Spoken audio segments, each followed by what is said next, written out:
今天我们用上果来煲一个特别适合春天和夏天喝的汤。先来焯一下水，冷水下锅煮才能够焯去血水。加入姜跟料酒去腥。焯去血水后捞出来，用清水冲洗干净。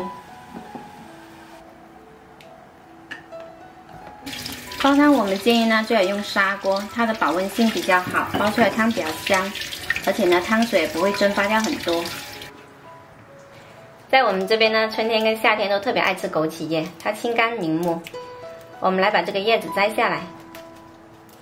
这枸杞叶的梗上面呢有刺，摘的时候我们要小心一点。摘掉叶子的梗呢，我们剪成长段，然后清洗干净。洗好了放到砂锅里，加入少许桂圆，再加入适量清水，大火煮开转小火，先煲40分钟。接着把枸杞叶洗干净沥干水。懒得煲汤的时候呢，枸杞叶呢也可以用来滚汤，放一点点瘦肉就可以了。时间到了，我们来把枸杞叶的梗捞出来。这锅汤呢已经煲得特别香了。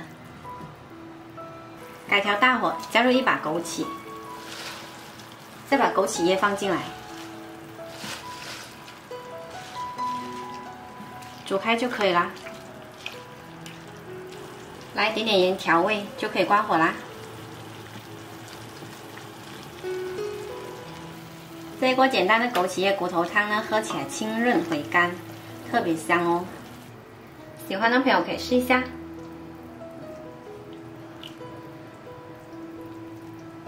我是小花，喜欢我的视频记得关注我哦。